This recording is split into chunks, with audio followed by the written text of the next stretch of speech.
an undercover media warrior who was working in a very, very nasty and fairly dangerous world of being, if you like, a media double agent, posing as a pro-Palestinian activist while cutting inside from the flank in order to expose what the pro-Palestinian media bunch have been doing in order to push forward Israel's narrative and get some sort of truth in the media. David has paid a heavy price for this. I'm sure he won't. So he'll share this with us in more detail later. He was outed, exposed by the Guardian as a pro-Israel rather than an anti-Israel activist. Lost his business as a result, but undeterred has actually done more than anybody else who I can think of in the media world to take on the biggest of media beasts and succeed, most famously with his takedown or blowing up of the BBC over its fake documentary that you really want to hear from David about this rather than from me. But really this is somebody extraordinary, and I'd like to start by asking you, if I could, there's an elephant in the room here. We really have to deal with the BBC documentary, even though that's something that there are so many other things we want to ask. Just remind us, summarise for us, what the issue was with the BBC documentary, why you didn't like it, what caused you to think that there was so much lying involved, and above all, how did you get the BBC to take you seriously? Hi. It's good to see you all here. Okay, in answer to the question, the BBC produced a documentary back in February. It was a 1 hour special that focused on the lives of 4 children and their experiences during the course of the Gaza war. It was a classic piece of BBC propaganda in the sense that they hide the story behind the children. What they want to do is they want to put the children on the screen to make the children look at this. It's the way that a good propaganda or PR agent would work. How can we make people sympathise with the narrative that we're trying to tell? So this documentary was aired. The reason that I thought there was a problem was because it carried the BBC logo. And anything that carries the BBC logo is an issue. Now, the real problem with this one was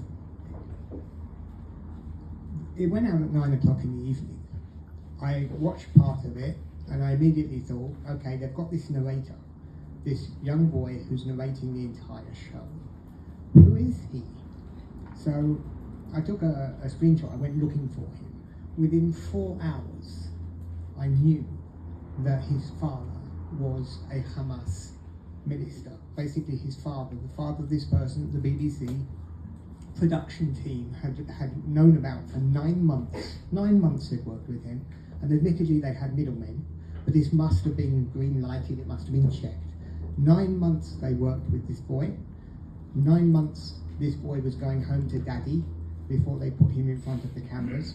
9 months they were paying him money, and it took me 4 hours to work out. That was the real, scary factor here. Once it became clear that the BBC had been working with, directly or indirectly, the son of a Hamas minister, that they'd been paying him, I don't think there was any choice. Once I knew how bad it was, I was certain that they would have to take that documentary down.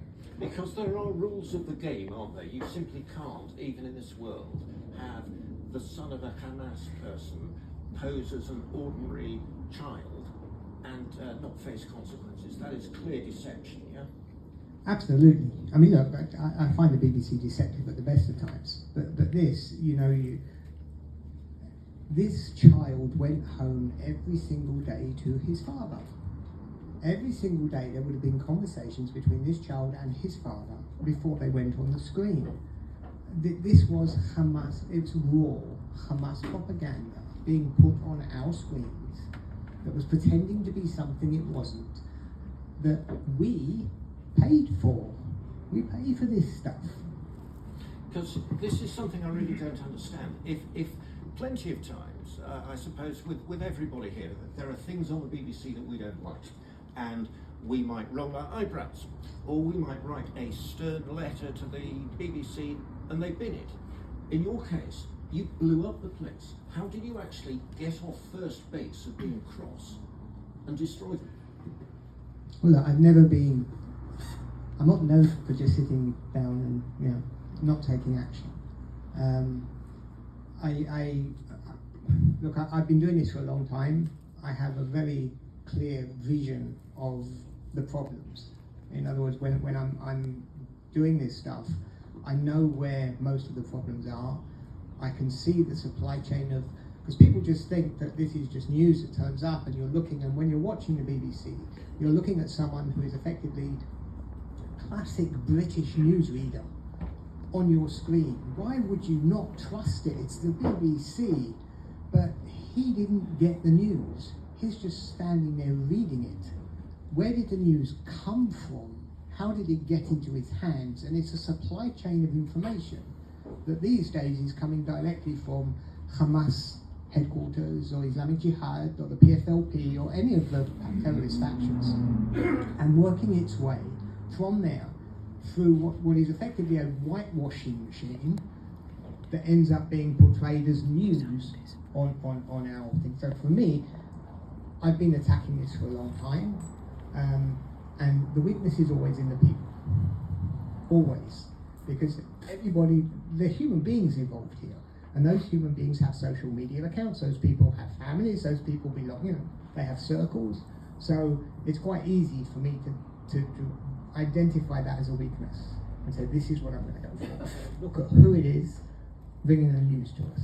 What do you actually do? And forgive the naivety of my question, but what do you do when you complain? Do you actually complain, or do you have some kind of magic that enables you to hit so hard at such a high level as you did? The most important thing about doing this kind of work is to make sure you're accurate. Okay, every word that I write has to be spot on. Okay, every single word, everything that I write has to be sourced properly. So when for example, I started with my website. I'm a long form journalist, so I'll put out a piece and there will be dozens of sources and references. Everything is checked and double checked. So that the first and most important thing is you're not just shouting to the wind and it's not bombastic. It's got to be spot on. So over time I've built a platform. I have, I'm not a bragger at all, and that's not, because I've got hundreds of thousands of followers. So when I come out with something, and over the years, I've got a lot of MPs follow me, a lot of journalists follow me, these kind of things. So if the information is there and the story is big enough, it just carries. What did the BBC do when you first came up with this? Did they try to shoot you down, or what happened? I wish I could have been, that little fly in the room, just to see what was happening when they realised. Look, when you do the kind of work that I do, firstly, most standard media in the UK won't touch it, right?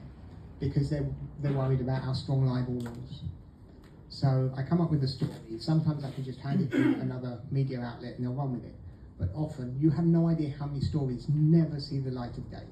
Because even people who are relatively strong, like the Telegraph, just end up with legal teams saying, look, we can't publish this, even though we know it's true. So there's so many stories that would shock you that have not been published about this war in Gaza, not because they're not true, but because our libel laws favour everybody else and not the truth. Questioning. Sure. Okay. I was going to say, my previous question was how the BBC responded. Oh, yeah, okay. Did they close you down? Okay. So when this came out, there were the first few hours, because I had to publish this because nobody else would have done. We were so lucky. People don't understand. There was so much luck involved in this, because what I'd done is I found the picture. I had the picture of the boy, right, Abdullah, his name was. So it was a question of who he was. So I searched for him using some modern technology, some reverse image software and facial recognitions, and I found him. I found Abdullah on a Channel 4 documentary from November 2023. So the boy that the BBC had used in their documentary was in a Channel 4 documentary from November 2023. And kindly, Channel 4 had him standing next to his father. And also helping me even further, they named his father. So I thought, oh, that's great. I know who he is. So I took the image of his father and I did a little bit of work on him, and I found him. And he was a director of an NGO related or affiliated to the PFLP, which is another, they're not prescribed here, but they are another Palestinian terrorist faction. So I now knew that Abdullah, his father, was a director of an NGO that was connected to the PFLP. So I already thought, this is a bit of a story anyway. Yeah. So I went searching for the father's social media accounts, and I found him on Facebook. And this is where we got lucky, because rather than have a private profile where he's only posting to friends and family, this guy posts to the whole world. And in one of the images, he posted his picture of Abdullah, which is nothing wrong with that, father posting a picture of his son. Except, he posted a picture of Abdullah, and he said, "This is my nephew, and this is his name." Okay, well, that's not what Channel 4 told me. So now I knew that, it wasn't his father. So I said, well, okay, so who is his father? And then I started saying, well, okay, so now I have his name. So I've got the uncle's name, and I've got the father's name. And they're different surnames. So the logic would say that sister-in-law, like the sister is married and this is his brother-in-law. So I went looking for somebody with that surname, and I found him. Second public post. So I found someone sitting next to the uncle saying, "This is my brother-in-law." I thought, okay, this probably is the father. Now, in a different world, both of those posts could have been private. And in that world, the documentary would still be up, and the BBC would be receiving awards for it. 100% for sure. It would have been, we were that lucky that that man posted 2 public posts that led me all the way to the father. Because once I had the father, I looked on his account and it was there. I'm Hamas, here I am, here's my Hamas stuff, this is what I do. This was no small achievement and no small scam. The BBC must hate you because apart from anything else, this had huge ructions at Downing Street. I think even the White House got involved in this. Yeah, this was, there were the first few hours when I was sitting there, because I couldn't be 100, I knew I was right, but you still have that, because you're alone, and I'm alone in this room, and I'm doing this research, it's all me, have I made a mistake somewhere, Really, so those first few hours, there's two pivotal moments. One, I have messages that I sent to friends, because I'm up alone and I'm doing this work alone in the room. I sent messages that I sent to friends at about 1:30 in the morning, just OMG, exclamation mark, that I still have on my phone, that pivotal, that moment in time where I realised. And then I got one I sent to my brother at about 9 o'clock in the morning or 10 o'clock in the morning, when this was a point where the Tory leader had already reposted, and this, where my brother said, "Well, there's some scalp you've got here," and I said, "Oh, I hope I haven't made a mistake, because if I have, this is the end of my career. This is career-ending mistake." So there was that side of it where I was really worried. And then the BBC, at sometime in the afternoon, made a statement. It wasn't completely, "Oh my God, what have we done?" But it was certainly one that said, "I've got them." And at that point, right, yes, the BBC do hate me, and this is the big mistake. This. If you want to know how bad the BBC is, this is how bad they are. There are people like myself who have spent the last so long picking the BBC apart and showing them how many mistakes they make on their garden. We will tell them, hey, you've just interviewed this guy. This guy is the son of a Hamas terrorist. You've just interviewed this guy. Here he is in Hamas uniform. You've just relied on this doctor. His brother. We've been doing this. Other organisations are doing honest reporting, camera. Okay. There are some really, really good people out there doing good work. And the BBC has at no point contacted any of them. Now, if you were the head of an organisation and you kept making mistakes, and there were people out there pointing out the mistakes you were making, there's something that they can do that you cannot. So the first thing you would do, if you were responsible, if you were mature, if you were actually interested in the truth, would be to pick up a phone to me or to others and say, look, we're getting things wrong. Can you please come and help us? But the fact that the BBC has never ever done that to any of us shows you that the BBC isn't really that interested in the truth. It's odd though, isn't it? Because it's self-defeating. Why do you think they are deliberately so willfully blind? There's a question. Look, I'm sure, I mean, most of us, I would imagine, see the BBC at some point and say, why have they got him on again? Why are they talking to this person? How can they possibly be interviewing this person again? And yet, all those people sit on one side of the political spectrum. Okay, now, as you look at me, okay, I am sitting somewhat to the right of this, which is a pretty fair reflection of where I sit politically. Okay, I am proudly right of centre. Not right of centre because there's anything inherently wrong with the way I view people. It's that experience has showed me that the world is not some utopian, pleasant place where all decent people live and everything will be nice. I have learnt that when people, I was there in Israel during the Oslo years. I worked with Palestinians. I published a newspaper that was published in the Al Ayam publishing house in Ramallah. I spent a lot of time in Ramallah and Nablus and Jericho and so on, and Bethlehem, building relationships with the Palestinians. Okay, I'm not coming at this from a negative angle.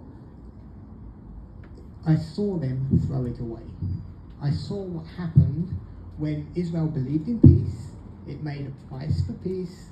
It did what it felt it needs to do, and mistakes were made. There is footage I have.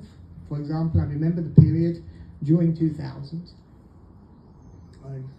where I lost friends during the Second Intifada.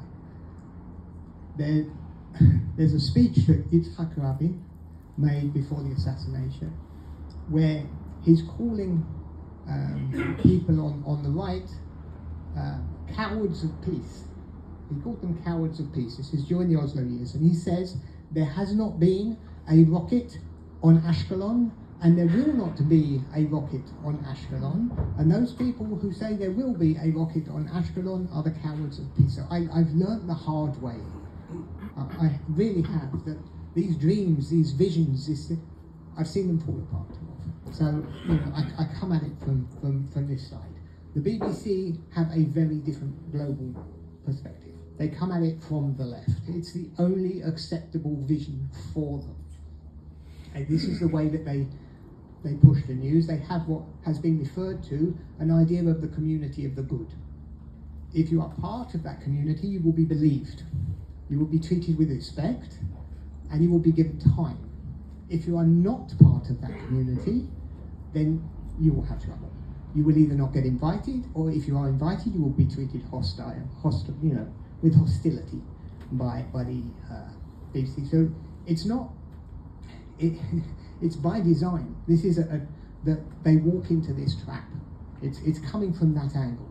So they're far more likely to believe a Palestinian journalist, and I use that term really with a press jacket, who's standing in Gaza, than they are a member of the IDF spokespeople. This is their lean is one way.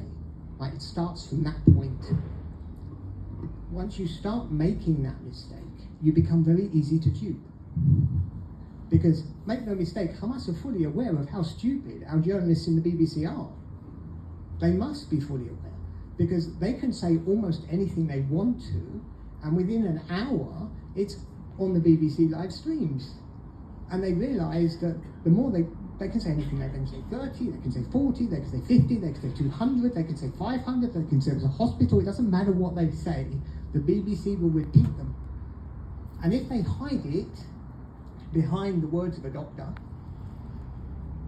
okay, if they hide it behind the words of a journalist, then the BBC even drop the Hamas run, and they just write, director of a hospital, the civil defence. I mean, the civil defence. What is the civil defence if it's not Hamas? But the BBC will.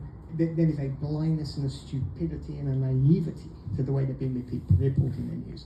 Is there actually any way around this? Because in the white heat of war reporting, conflict reporting, everything has to be kind of done in the next 30 seconds. There's simply no time, no space, no energy to do the takedowns, the meticulous takedowns that take you hours or more to come up with. So what do you do about news reporting as opposed to documentaries where you do have the time? Okay, I believe you're being far more generous than I would be. My starting point would be, as a journalist looking at the situation, is we are dealing with a radical Islamic terror organisation who has complete and total control or editorial control of a piece of land that is a conflict. I would have to be totally suspicious of any information that I receive from that piece of land. That would be my starting point. The fact that that's missing has nothing to do with what you just said. Because I'm always mildly kind of dismally amused, if you like, when I see complaints about Israel not allowing foreign media into Gaza. Well, what exactly would happen to those journalists if they did go into Gaza? Would they suddenly enter a paradise of reporting where they can ask whatever questions they want and just pluck the truth from the shelf, so to speak? Or is it just a little bit more oppressive than that? Okay, well, firstly, they've been in Gaza before during conflict. You know, we had them in 2014, we had them there in 2000, they've been there, and we didn't get the truth then. You know, the way that this is working is that, okay, so imagine the starting point. The starting point is Hamas inside their headquarters deciding like to make up some new story. Okay, let's look at the good example, the trouble with the current aid situation.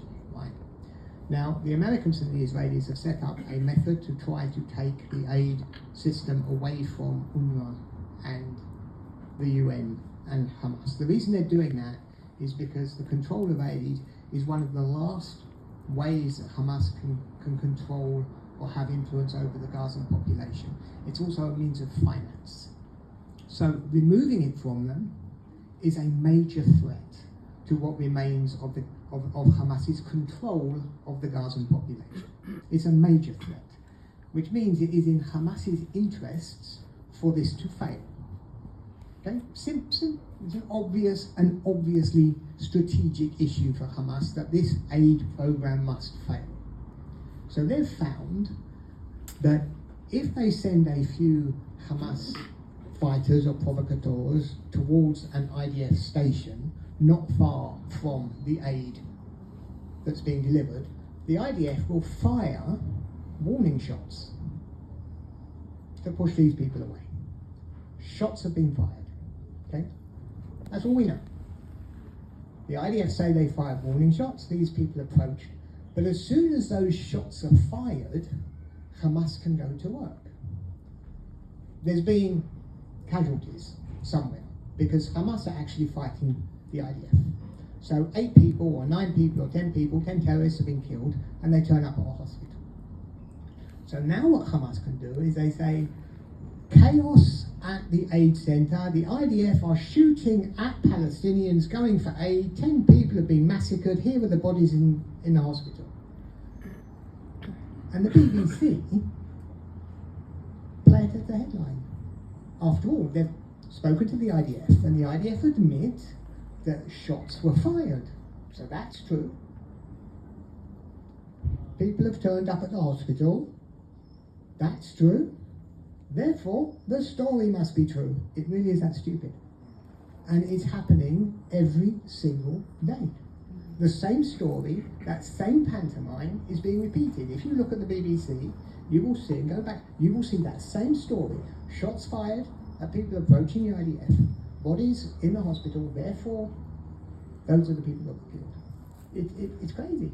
And it's very carefully written so that if you try to pin them down with a lawyer's pen, there's no way that the BBC is stupid enough to say the Israelis have killed X hundred people or whatever at a food distribution site, because the words are phrased in such a manner as you say, you're simply pointing out that there was this, there was this, there was this, and let's conflate it all to leave the background impression that it was Israel who did all this. I mean, I have a question for you, which is something that is broader than this, broader even than the Gaza war. Iran we will touch on in a moment, but with your experience of dealing with people like this, I'd love to know what you think goes on in the heads of the media. Do they think we hate Israel, we're going to do a negative piece?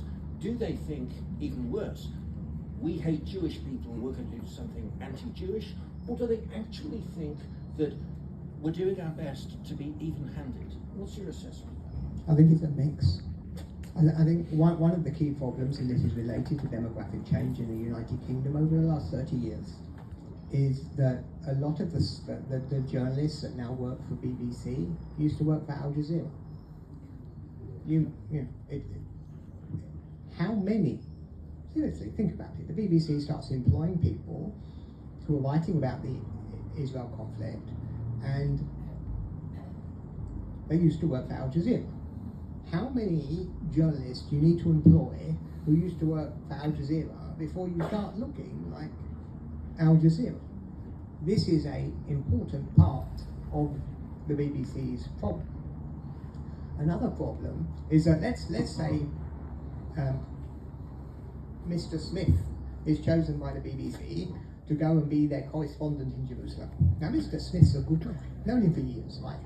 Straight as they come, would love to be the best journalist, the most unbiased and impartial journalist that's ever written in the history of the conflict. So he turns up in Jerusalem.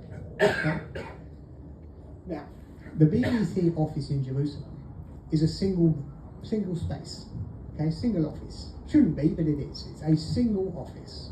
Inside that office is BBC, BBC Middle East, BBC World, BBC Persia, and BBC Arabic. Okay? And Mr. Smith doesn't speak Arabic, and he doesn't speak Hebrew. All he has is good intentions. So he walks in, friendly guy, and people come to help him because he's a new guy. So he's given help, assistance, maybe a list of phone numbers, a little blackboard of people that he should use for running and fixing, and the people he should use to get him the right people to interview. He's done. He's finished, and it's not even the end of his first day. Big problem. Another problem. Most of the people working for the BBC do speak neither Arabic nor Hebrew, and most of the people they want to speak to are all Arabic speakers in Gaza, which means they need middlemen. And the middlemen they use are all in BBC Arabic, because why wouldn't they? They're all using the same logo. Which means even though we don't know it, and even though we don't see it, every single article that you ever read that has news coming out from Gaza has the DNA of BBC Arabic inside it. They're in control. They're in control of the people that the BBC get to speak to. They're in control of the witnesses. They're in control of the stories. They're in control of it all. You know where they come from? Most of them come from Egypt, Lebanon, Iraq, and so on. These are the people writing the BBC News that we expect to be impartial. Yet the Palestinians say that the media is biased against them. So why do they think that? Okay, firstly, they think that the media is biased against them because the media is not calling for the immediate destruction of the State of Israel. And they want the immediate destruction of the State of Israel. And the trouble is the influence inside the BBC leans more towards them than it does towards us. On the one hand, we have the liberal democracy that somehow wants to survive in a region that wants to see it obliterated. On the other, we have a collective group of Islamic terrorists and regimes and despots, and the BBC think that the middle ground is the place for them to be. You see the problem here? It's halfway between, like, the murderer and the policeman is not where the truth lies. And this is where the BBC, they always fall back on this. Oh, we get complaints from both sides. Who cares? The truth is the truth. Well, talking of calls for the destruction of Israel brings us neatly to our friends in Iran. I'd be interested for your assessment. These are very early days in shaping the media narrative around what's going on there. But how biased, if biased at all, is the reporting that you're seeing? If we're sticking to the reporting side of things, look, there's no love lost between the West and Iran. Okay, Iran has been viewed by most of the Western, as trouble. They've refused to engage with it militarily, mainly out of fear. Yeah. Firstly, looking back at the 2003 Iraq War has left the West with major trauma that they have not yet, overcome. But there is also a fear, or has been, of dealing with it. So it's not. It's quite. We are in very early days. It's bad because inherently the reporting on Israel is always bad, but it's not as bad as it would be if it was Gaza. There is a slightly better reflection because inherently in the BBC institution they don't have that many friends in Iran. Even within the Islamists within, like Al Jazeera, if you've got problematic journalists within the BBC that we will consider hostile because they're Sunni Muslims who hate the state of Israel, they may not necessarily be sympathetic with Iran either. It's quite interesting because I noticed, you certainly will have noticed, a difference in the way that the media handled Israel's actions in Gaza compared to Lebanon, and presumably ditto in the case of Iran. We're going to have a little bit of a more measured sense of why Israel is doing this. But deep down, people don't want to believe stuff. They don't want to believe that there could be a nuclear weapon out there in weeks, months, and what nuclear weapons can do. What is this willful blindness? I don't understand. Well, look, part of it, the West has to, the Western leaders and Western governments have to stand up and take responsibility for lies that they've told the public in the past. If we go back to Saddam, and I'm not saying that the Iraq War shouldn't have happened, I'm not in that camp at all, but the pretext of the Iraq War seems to have been very badly flawed, and the accusations that were made do not seem to have been built on fact. So if you take a country to war over something that inherently wasn't true, and now why would people believe you when you want to? So there is that. We have to accept that part of this is not the people, part of it is the fault of the people that run us. But look, there is a difference, obviously, in the way that they treated Lebanon and Iran. Firstly, because they're state actors. Secondly, because we are, as I said, we're dealing with Shia. We're dealing with, for example, with the Hezbollah in Iran. We're dealing with an alliance that killed a lot of people in Syria. So there's a lot of Sunni resentment towards this. So you're not dealing with this like you are with the Palestinians, where across the board you have the entire left and Islamist community that are up in arms against us.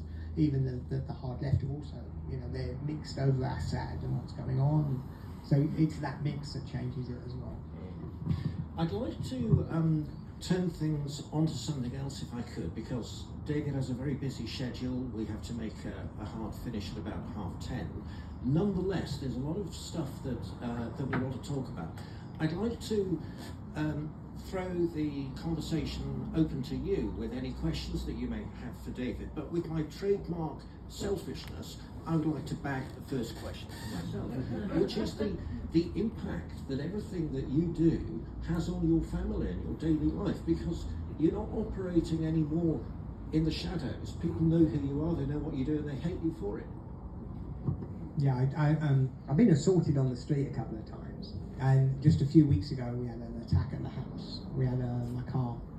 Someone came and threw some kind of acid or whatever on my car at home, because they know who I am and they don't like me. Family-wise, look, my wife we are ideologically tied together. She's been supportive of me since the very beginning, and more so. We actually met over the Oslo process in opposition to it starting. So we had that. We had that brought us together. We actually only started speaking because we were watching Rabin and Arafat shake hands on the TV, and we were the only people in the room that didn't seem to be enjoying it. So I said, I'm going to talk to that woman, and I ended up marrying her. That's actually 100% narrow truth. My children they're both at university, and they are both under strict instructions not to tell anybody what daddy does, because it's bad enough being Jewish at a university without them knowing who their father is. So look, it has its impact, but I don't really see there's much of a choice. I've always felt that this is almost like a duty. It's not a job. It never has been a job for me. It's been something that I slowly became all-encompassing part of my life, and then who I was. I always see the situation, certainly in a wider context of us as Jews in the diaspora, as being something like akin to being on the Titanic. I see, trouble, and I'm asking myself, look, the ship is sinking, and I'm on it, and I've seen it probably before most, and I see the trouble, and I have a voice. Now I have choices. I can get in a boat and run away because I know it's sinking. Lifeboat's there, why not just get in a boat and go? Or I can just go from room to room, door to door, making sure I tell as many people as possible that the ship is sinking and we are in trouble. So, I don't look at, I know, the danger's out there, the threat's there, but I don't really see it as something I have a choice in. Well, that is the embodiment of courage. I'd be interested in any questions that you have for David. Going back to our good friend the BBC, I've always thought of them as saying the philosophy of dead Jews is news. Anything about live Jews, they don't want to report about. Anything good about live Jews, nothing. Dead Jews, okay, we'll do the Holocaust, and we'll do Tel Aviv being hit and people being killed. But live Jews, no, not so good. And the question? Do you agree? There you go. I think we have to acknowledge that our environment is changing. I would have accepted that without almost qualification 20 years ago. I no longer believe that there is that level of even clarity or I'd say that's decency. I know it's a horrific thing to say, but that level of decency in the BBC mindset now. I think it has been so poisoned from within by Islamist ideologies, thinking, friends, partnerships, because that's who they've built the partnerships with. They have built partnerships with enemies of the West, not just the Jews. This isn't just about us. They have built partnerships with enemies of the West. So I accepted it 20 years ago. Today I'd say it's far more complicated.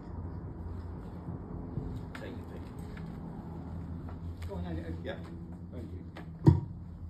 We happen to be in the UK, you happen to be talking about the BBC. If we were in France, Italy, Spain, Germany, would we be having the same conversation about their state media? Probably. I mean, look, the issue with the BBC is reflected in Sky News, it's reflected in The Guardian, it's reflected in, much of our media. It's because as I've tried to invest, this is part of a societal issue. Okay, this is not about, the BBC is not an institution that's exceptional and is taking place outside of the United Kingdom.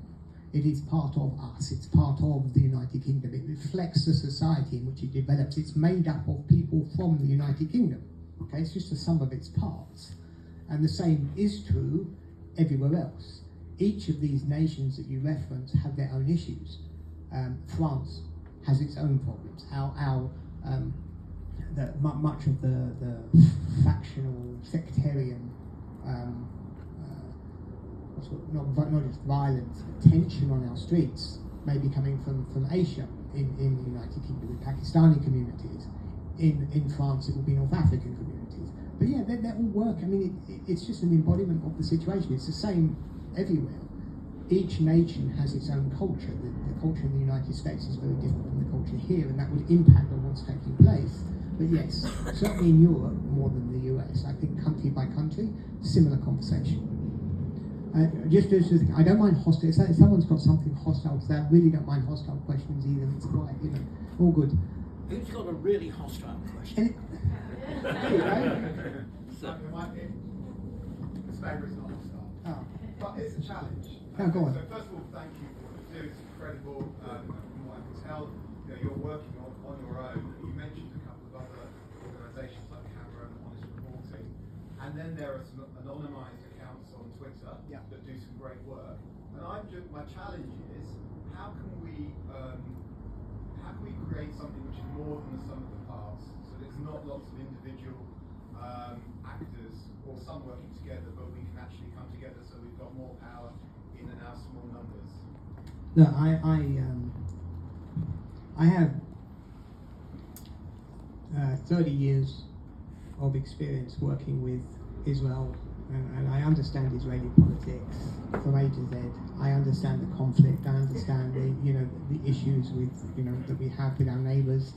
I understand what I do, and I've obviously got a skill set, that helps me, do what it is that I've been doing. Where I have weakness is in organisation. That's why I work alone. I sit alone in a room doing what I do. You're right in that it would be really useful, perhaps, if there was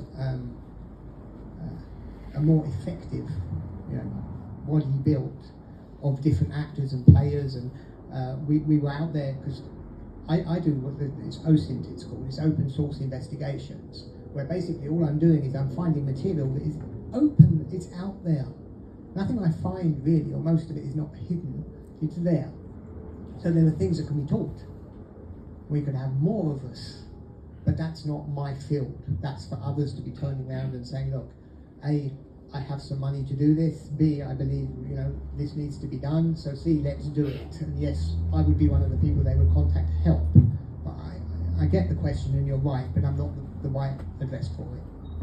So, is the Biased Broadcasting Corporation and people like Jeremy Ballon answerable to anybody, number one? And number two, how effective or accurate is BBC Verify?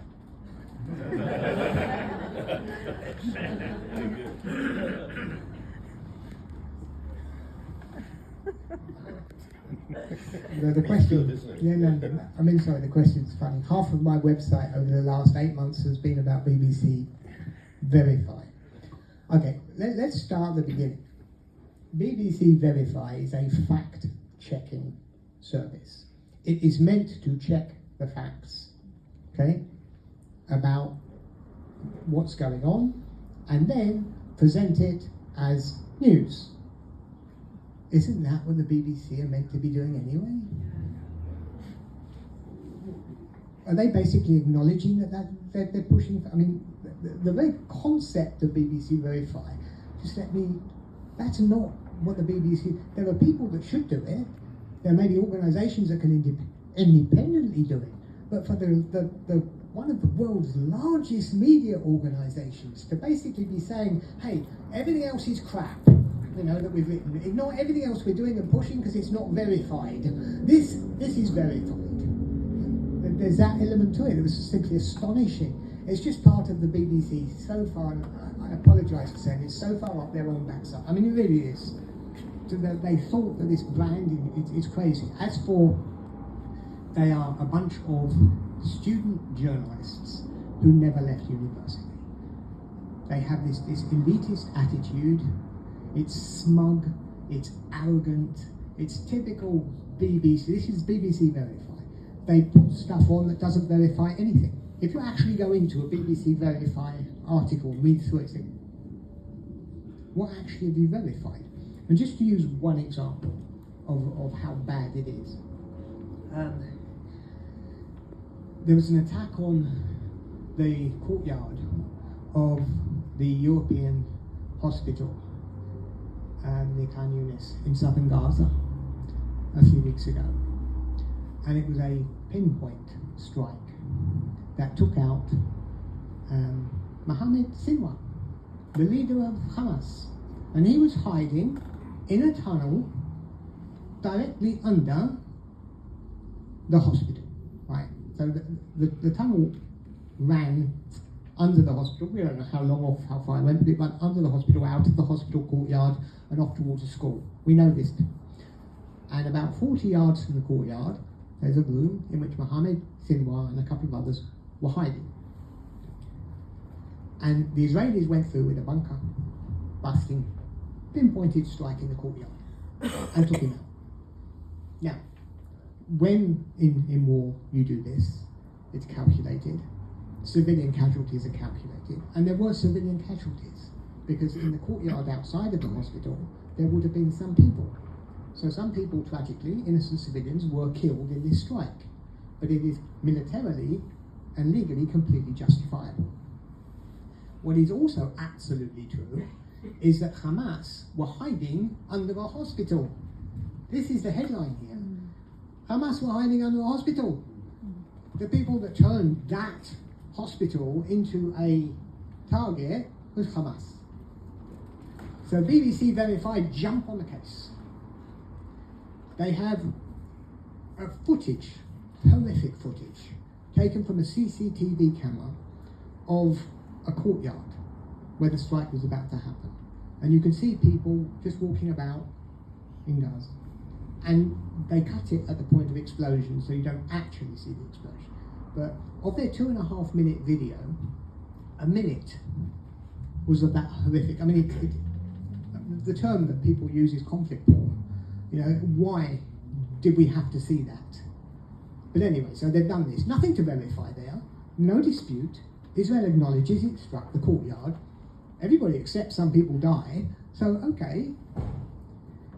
Then they had some expert on for 30 seconds talking about types of bombs, and this was the most powerful weapon that has ever been used in the history of human conflict. Okay?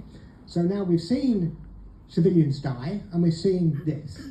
And they spend the next minute basically negating or belittling Israel's claims as to what happened. Now, I wrote immediately after they published this, I said there is only one thing that needs verification here. Only one. Was Mohammed Sinwar in that tunnel or not? That's the only thing that we need to verify. And if you cannot verify it at this moment in time, why are you writing an article about it? But that's what they do. It's just as bad, and in fact it's worse, because it carries an even added brand legitimacy to it. Anyway, yeah. What do you think? You go.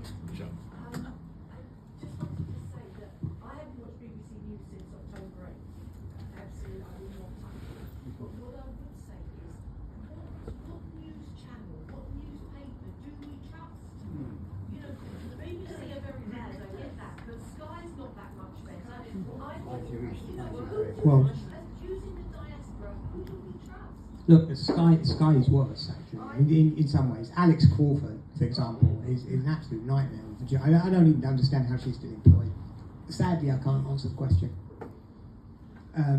Is there anybody who we can... Look, the trouble is it comes down to you know, our newspapers have traditionally come down to political affiliations and associations for each of us. So, you know, there are people who sit maybe in the Labour camp that you know, swallow the Guardian, you know, for most of their news. And I would say, well, okay, if that's where you sit politically, then do so, but just don't believe a word it ever says about Israel. You know, I can't tell people which newspaper to read. I think there is inherently a problem with, because if you, again, coming back to the very beginning, we can't know what's happening in Gaza. We can't. So that's the starting point. In other words, anything you ever read from anything from anybody is based On what exactly? There are newspapers that have been better to us, like the Telegraph, for example, on this particular issue, but you may politically find it uncomfortable for other reasons, you know, because of where it sits politically. So I can't tell you what to read. All I can tell you is don't believe a word any of them say anyway. The lady here had a question. I was going to say, businesses have been brought down with smaller issues and smaller lives. How comes the BBC is still going when it's our taxpayers' money who are funding it? I mean, you know, surely we have a right to stop. We stop paying. You can't watch Yeah. it, but it's not. It's not doing it. You know, on a smaller scale, you're absolutely actually nailed on. I don't understand how they haven't all been hauled in to explain themselves. Some of the articles that I've written have actually had that, saying, look, this is Exhibit A, this is Exhibit B, this is Exhibit C, one after the other of atrocious reporting on behalf of BBC that they should all be made to sit down and explain. Because even when you complain, you know, if you go the normal route, right, by writing the complaint, you won't hear from them for months, and if you do, it'll just be some, oh, I'm sorry, we haven't responded in time, we will respond at some point before the end of the 35th century, you know, and so on and so on. But because I tried it myself. After I'd done, just after October 7th, I wrote 3 articles back to back about 3 atrocious articles the BBC had published, and I thought, you know what, I'm going to try and just be, you know, me writing. So I went the normal route, and absolutely nowhere. And in all 3 occasions, it was nailed on that article was pushing fake news. No, it's not about bias. It's not about nuance. It's not about the fact they used a word. I mean, in one, they'd run a headline about how Palestine's star defender, this was the headline in the BBC piece, Palestine's star defender was stuck in Gaza and unable to travel to the World Cup qualifying game.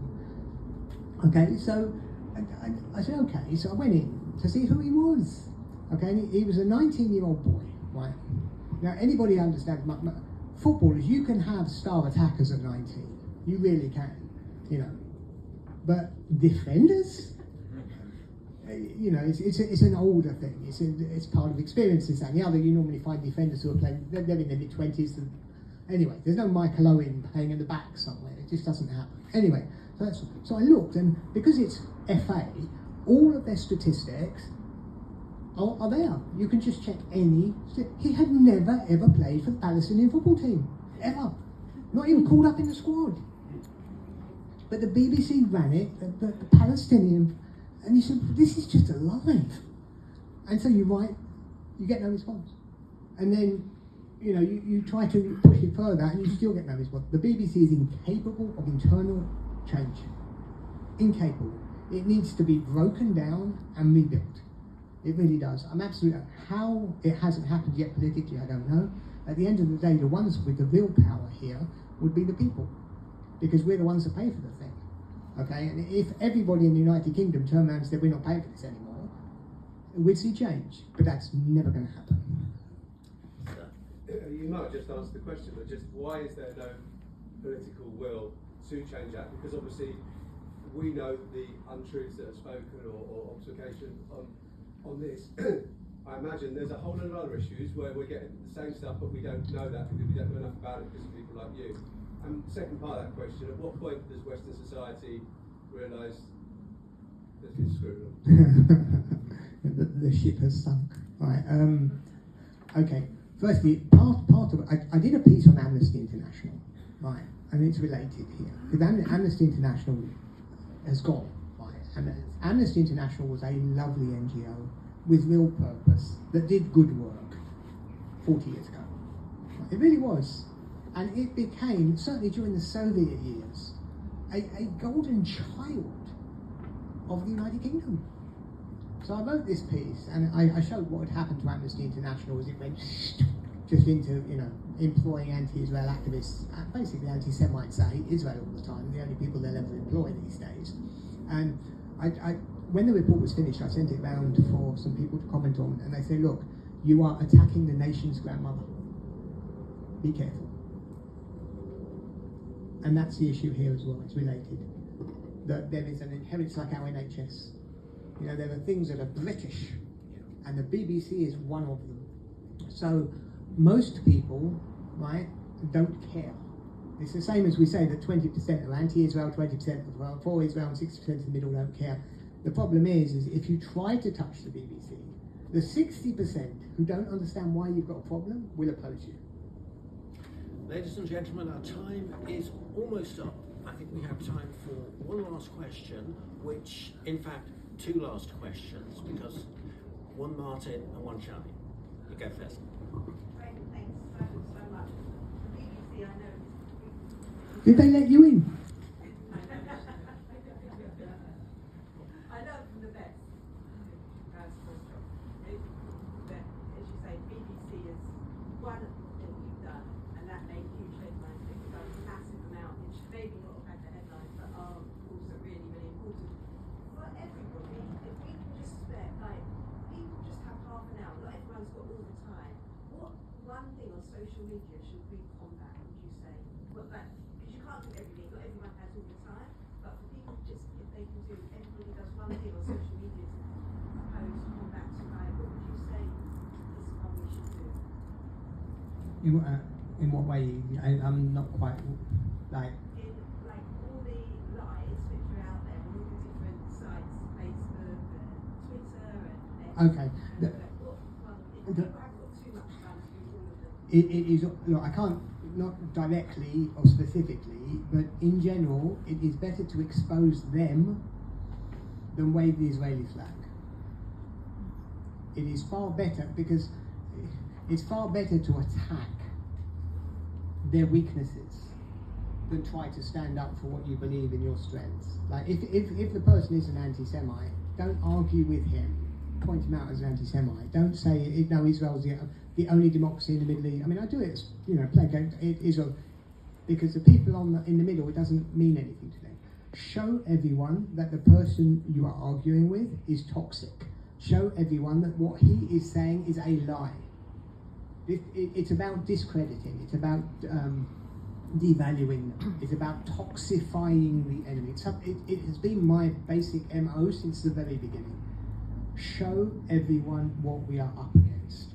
Show people these people are anti-Semitic, they're anti-Western, that case is far more important and relevant than anything else. I suspect we could go on for another hour if time allowed. I'd like just to take one last question from Martin Ellis. Okay, I would just very quickly. I suspect that the majority of silent voters in this country, aside from the Muslim vote, are probably on the Brexit reform right-wing side, hovering as working class men and women. What do they listen to the BBC and believe every word that they say? I think obviously we have all accept it's been taken over by the left. But what about the average man in the street?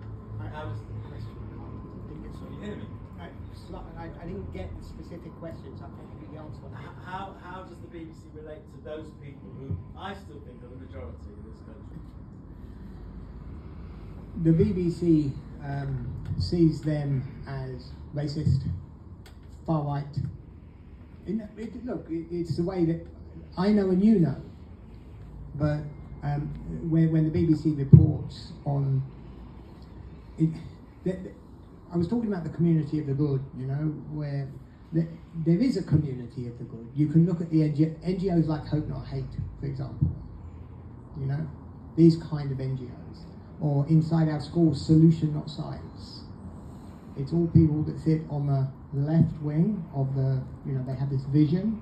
It's all about, promoting interfaith, promoting the fact that everything is working well, that it's all going to go smoothly, that if there are any problems, that it's just a minority. And then it's about devaluing and delegitimizing and smearing every single person that opposes you. It's all a smear campaign. I mean, we know what Nazis are. We know what Nazis are. Okay? And when you're looking at media reporting and the way that some people are being smeared and some positions are being smeared and they're being called Nazis or they're being smeared as hard right, far right racists, and they're being compared. as if we're just entering in the 1930s again, and these people are about to take control. You know, there's not much that is being said that wouldn't have been completely okay 30 years ago. Not much being said by any of our politicians on the right that wouldn't have been completely okay 30 years ago. So, by definition then, we were a Nazi country 30 years ago. I mean, if that's a Nazi position, if that's far right, if that's, you know, there are others as well. I haven't moved at all politically in my position of what I believe. At all. Yet I have been shifted by the ground that is moving underneath my feet. That's changed.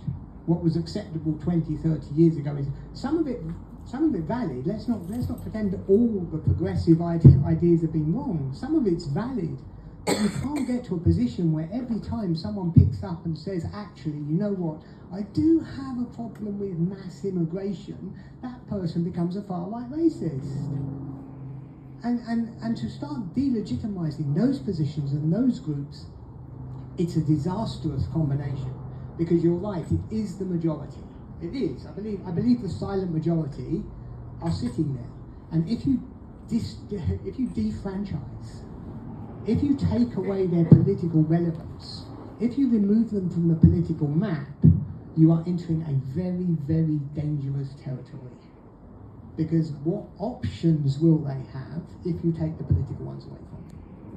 You know, it's a dangerous game to play, but this is the way they do it. They are delegitimizing an entire, well, in this case, the majority of the population. You disagree with them or not, doesn't matter, but you can't smear them like this. Ladies and gentlemen, our time is up. I have to say, and I'll just say before we go, most journalists glide through this industry, like me, not really doing anything of any note, and choosing the path that is easy. David has chosen the path that is right. He has paid and continues to pay a heavy price, and he's absolutely incredible. I know Paul wants to say something else, but really I just wanted to add that. I just wanted to thank David for coming to Bushy today. Martin used the phrase courageous. I think your courage is unbelievable. Thank you for everything you do. Thank you for especially coming to speak to us this morning at 9:30 on a Sunday. People said to me, why are you doing it so early? I said, well, people will come at 9:30 to hear somebody like you. So thank you very much.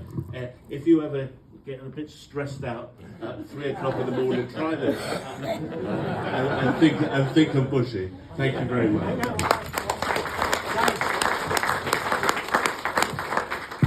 Just one last thing. If the article that I write tomorrow morning is a little bit incoherent,